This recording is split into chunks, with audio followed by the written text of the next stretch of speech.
Friday, June 13th, another major eruption at the Washington volcano and a shower of ash covers Portland, Oregon. We'll have a full report. Also tonight, satellite reports from Iran on the fighting in front of the American embassy, from Venice on the Common Market PLO decision, and from Washington, Secretary Muskie considers inclusion of the PLO in the peace talks. We'll report on the Michele-Sindona sentence, a new and tough gun law for New York, and a lady arm wrestler takes on Action News.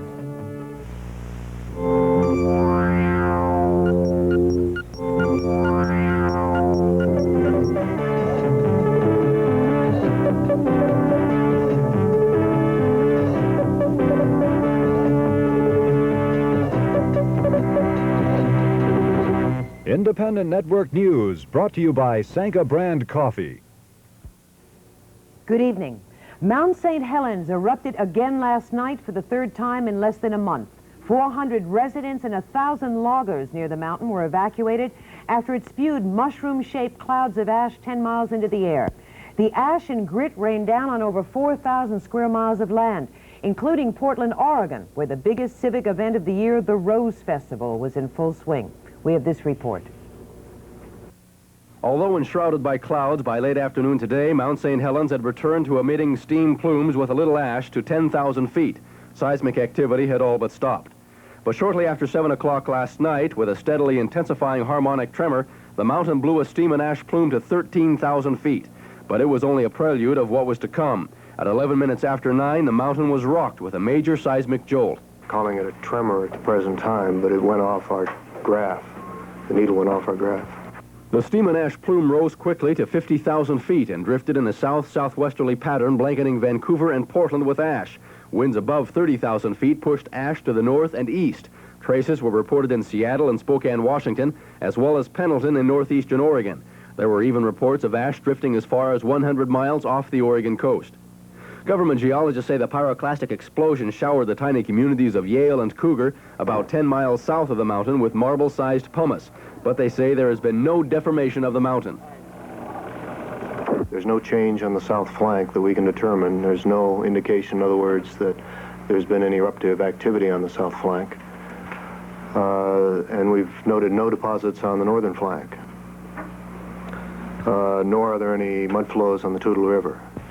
And despite insistence by some, Rowley dismissed the probability the eruption was connected with either heightened gravitational pull or Friday the 13th.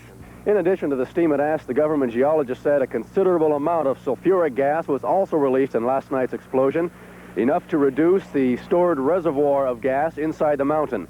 Nonetheless, the geologist warned the mountain remains in a highly explosive state and says it's very likely that level of gas will continue to build again, thereby forcing another eruption. Still unknown at this point, though, are when that eruption will occur and how large it will be. In Vancouver, Washington, I'm John Sears reporting for the 10 o'clock news. In Iran, the Ayatollah Khomeini's revolution seems to be coming apart at the seams. Yesterday, the government announced yet another plot to overthrow Khomeini. And before the announcement was over, Khomeini's guardsmen were in the streets firing at tens of thousands of leftists protesting Khomeini's intimidation and suppression of human rights. Here's a report. The Mujahideen rally drew well over 30,000 supporters to the Tehran Stadium, which stands close by the occupied American embassy. Trouble began outside on the street when several thousand extreme Islamic fundamentalists attacked the Mujahideen with stones and knives. Revolutionary Guards were ordered to fire into the air to separate the two groups. They were joined by armed militants guarding the embassy. The Mujahideen claim the Revolutionary Guards fired directly into the crowd, wounding 14 of their members.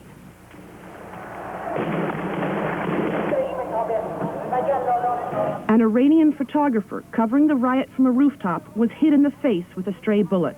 He was lowered precariously from his vantage point.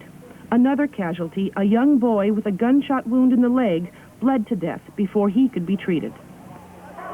In all, between 300 and 400 people were injured, mostly from stoning and knife wounds. When the two groups refused to disperse, the Revolutionary Guards lobbed the area with tear gas. The rioters countered with flaming newspapers set ablaze to neutralize the effects of the gas. The fighting went on for 4 hours. The left-wing Mujahideen have been repeated targets of extreme Muslims. They claim 8 of their supporters have been killed by hardliners this year. Liz Aiken reporting. In Washington, the State Department called the trouble an everyday occurrence for which the Iranian government is responsible. And President Carter again ruled out any military action against Iran. Bill? This weekend, non-whites living in South Africa plan to commemorate the bloody Soweto riots of 1976. And to head that off, South Africa has now banned all political demonstrations in the country. That ban, which lasts from tomorrow through the end of June, prohibits political meetings to discuss government action of any kind. Cuba and East Germany both have military forces based in Angola, bordering South Africa, but that did not stop the South Africans from invading to attack black nationalist rebel bases. And Prime Minister Botha told the South African Parliament that over the past week, 16 South Africans have been lost, but 200 guerrillas died, and over a dozen bases were wiped out, including guerrilla headquarters in a major military operation that used tanks and planes. And this was called the biggest military operation in that part of Africa since World War II. Pat? Still to come on Independent Network News, 9 common market countries say they want the PLO brought into the Mideast peace talks. Gun control, a tough new law in New York, and another plank for the Democratic platform. And dramatic scenes as medics race to try and save victims in a plane crash.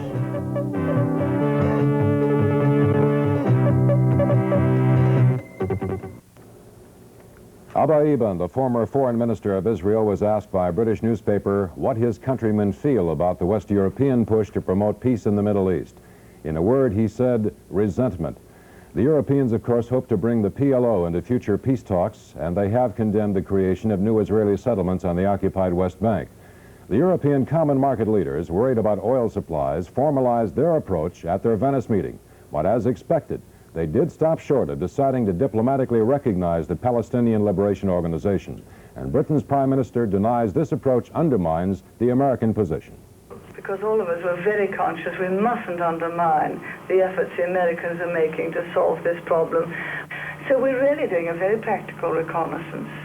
And I think that will be of immense value both to the United States and to ourselves and to all of the people interested in the future of the Middle East. President Carter said today that Egyptian and Israeli officials will meet in Washington next month in an attempt to revive the Palestinian talks. Pat? And Bill, Secretary of State Muskie says that at first reading, the European initiative does not appear to undercut the Camp David formula. Nevertheless, he stressed that the PLO cannot take part in current Egyptian-Israeli talks. Ford Rowan reports from Washington. Secretary Muskie rejected PLO participation in peace talks now, but he seemed uncertain about how to respond to the European initiative. So he retreated into the old American formula. The PLO should recognize Israel's right to exist, then join in future talks. I mean, the ball is in the PLO's court. How do you expect a country in Israel's position to negotiate and reach an agreement with a group which is bent on its destruction? And I think until the PLO backs off from that long-repeated stand, that it is not, in our judgment, eligible to participate in specific negotiations. The Americans had reason to be happy with the European plan. The language on the PLO was softened, and it did not undermine the Camp David process. Next month's meeting in Washington between Egyptian and Israeli officials is supposed to try to get the stalled Palestinian autonomy talks going again. But stalled is an understatement. And talking about autonomy for Palestinians while refusing to talk with Palestinian leaders does not hold much promise for a real settlement. Ford Rowan, Independent Network News, Washington. The significance of today's developments in Venice and Washington seem to depend upon the person you're talking to. Jeff Kamen has a report from the UN. The PLO's UN people are normally quick to make reaction statements, but not this time around. They are being extremely cautious. They say they'll have nothing to say until Yasser Arafat concludes his executive staff meeting in Beirut, Lebanon at 5 o'clock tomorrow morning, New York time. However, the PLO leadership is known to believe that the issue of Palestinian autonomy has driven a wedge between the Western European nations and the United States. Israeli officials, too, are being close-mouthed, but they privately worry that the Carter administration knew full well what the governments of the Western European nations were about to do, were about to say publicly about the Palestinian issue and the PLO. And they believe that the Carter administration perhaps used the Western Europeans to do what the president could not do because of the upcoming election. Jeff Kamen, Independent Network News at the United Nations. South Carolina Democrat John Jenrette is the third member of Congress to become snagged in the abscam web. A Washington grand jury has indicted Jenrette and a Myrtle Beach man for bribery and conspiracy. Both allegedly made a deal with an FBI undercover agent to take $100,000 in exchange for a private immigration bill. The FBI man was posing as a wealthy Arab. $50,000 was allegedly paid. The three-term congressman has denied any wrongdoing. Michele Sangono was once one of the richest men in Europe, an influential businessman, powerful financier. Today, a United States District Judge in New York sentenced Sangono to 25 years in prison, fined him $207,000. And that was one of the stiffest sentences ever handed out for a white-collar crime. The 60-year-old Sangono was convicted of directing a $45 million fraud that led to the collapse of the nation's 19th largest bank, the Franklin National, and that was the biggest bank failure in our country's history. There's more to come on Independent Network News. A big reward offered for the gunman who shot civil rights leader Vernon Jordan. Democrats debate and New York acts on gun control, and Jerry Gerard reports on how Roberto Duran is getting his head together for his next fight.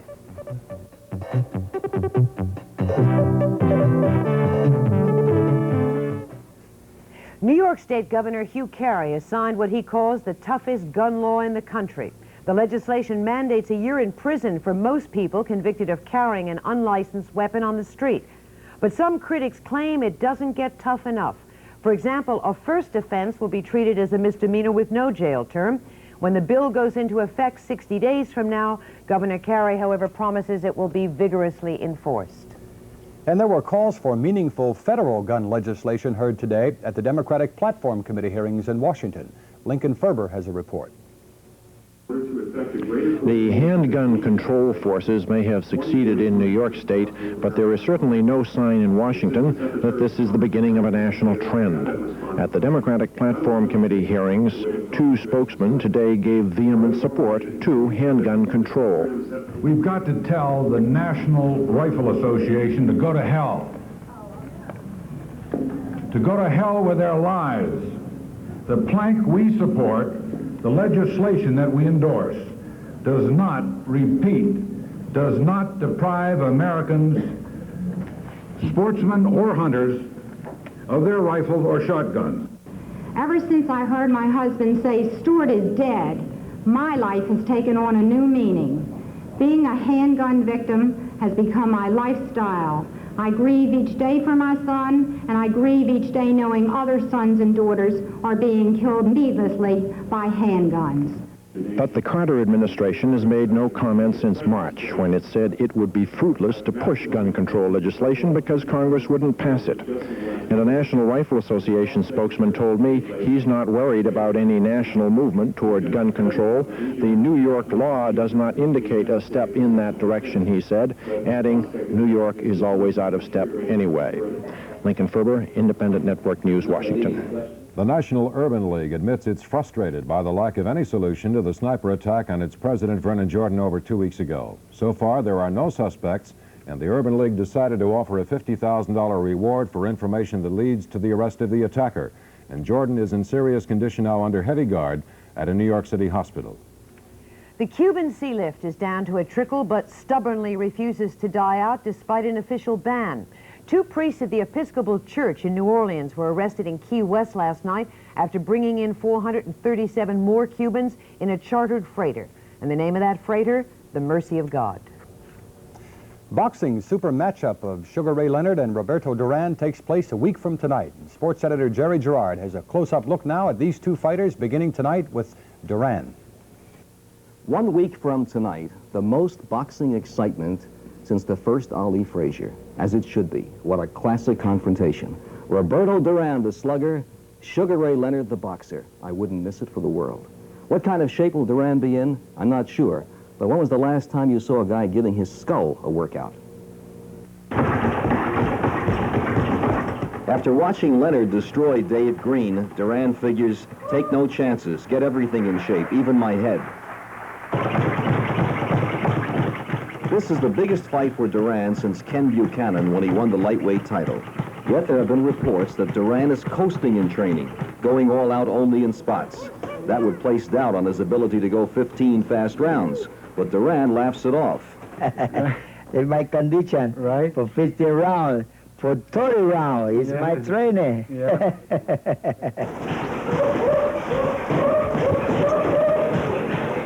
But despite the air of supreme confidence, Duran is leaving nothing to chance.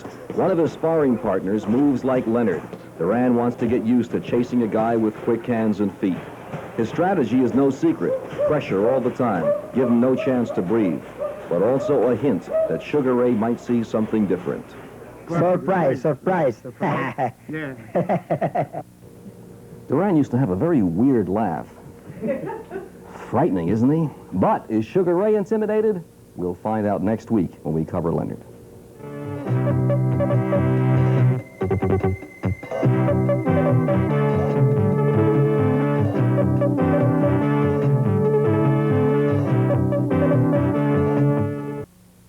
The Business Report, brought to you by the investment firm of Dean Witter Reynolds. The election year recession has now cast its shadow over almost all sectors of our economy. Car production is slogging along at a level 40% below last year's level. And today we learned that our overall industrial output from factories, mines, and utilities fell more than 2% in May, and that's a deeper drop than at any time since our major recession of 5 years ago. It means we can expect to see unemployment shoot up as more plants lay off their workers. When President Carter was running for office 4 years ago, one thing he promised to do was to get government off the backs of Americans, put an end to endless regulation, red tape, and bureaucracy. Today, he said government is making headway. More agencies are writing their rules in plain English, and the trucking, banking, airline, and railway industries are all benefiting today. As interest rates fall, money is flowing into Wall Street, and the Dow Industrial Average has now reached its highest level since late February.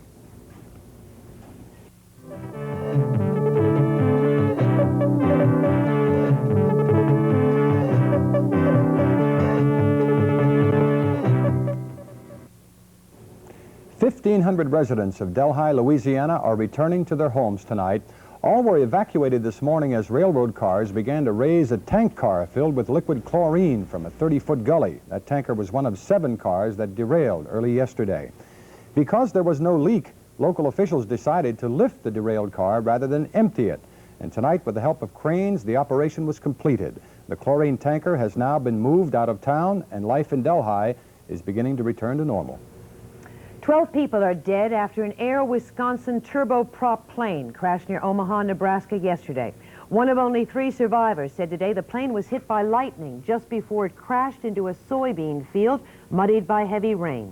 We have this report. The Air Wisconsin turbojet en route from Minneapolis to Lincoln slammed into a muddy cornfield, landing upside down. It was apparently flying at 3,000 feet when air traffic controllers say it dropped off radar screens. That was about 4 o'clock. Pilot's last radio transmissions were too garbled to understand. What do you hurt? Most of the dead and injured were still inside the wreckage when the first rescue crews arrived from Valley at about 4:20. Workers struggled first to find those who were alive to get them needed medical attention. A helicopter made continuous runs from the crash site to Omaha hospitals, carrying people who were still alive.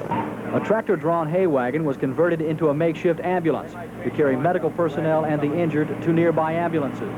Volunteers slogged through the mud for almost 2 hours, comforting the injured and covering the dead once they were pulled from the plane. Authorities say they do not know what caused the crash, but local Federal Aviation Administration spokesmen do say that this afternoon's thunderstorm had to have played a part. Federal safety investigators will be on the scene tomorrow morning to begin the investigation into what caused the deadly crash.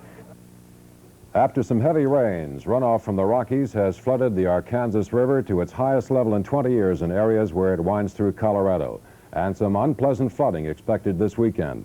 Our satellite picture for the eastern part of the country shows thunderstorms rolling over the Florida Straits. Scattered showers move through Illinois and up over the northern Great Lakes. For the west, a band of thick, low storm clouds arced from northern California to western Montana. Sunny skies bless the rest of the west. And for the northwest tomorrow, showers will continue from the coastal states into the northern Rockies. Another scorcher in the southwest tomorrow, with temperatures over 100 degrees in the desert areas. The Middle West will see scattered showers from the Dakotas to the Great Lakes. The southeast will be sunny and hot, with high temperatures in the middle 90s. And the northeast will be sunny and mild again tomorrow, with high temperatures in the 80s. If you plan to do some traveling tomorrow, here's a look at the expected high temperatures in some cities around our country.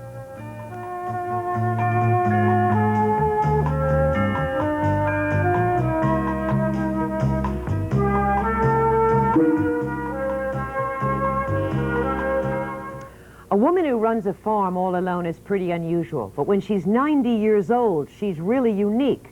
You may think Esther Dellenberg's biggest problem would be getting her cows fed or planting her crops, but Esther says her only problem is cattle rustling. We have the story from Steve Lancaster. Esther Dellenball was born here some 90 years ago, and she's not leaving. She says not even after 4 of her cattle were stolen last fall. You're much happier out here on the farm where you can get outdoors, because you don't hear good when people don't care to sit down and converse with you. She's been through the legal problems of trying to recover her cattle, and she's had no luck. Esther says she doesn't have much, but she's of stout Swedish stock and still works hard with what she does have, and that is mostly her farm.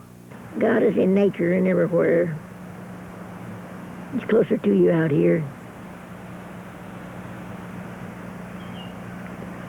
I've got a little calf that'll come eat grain out of my hands. She don't care whether I'm rich or poor. And the flowers will bloom for me whether I'm rich or poor. Esther doesn't want to leave her secluded farmhouse.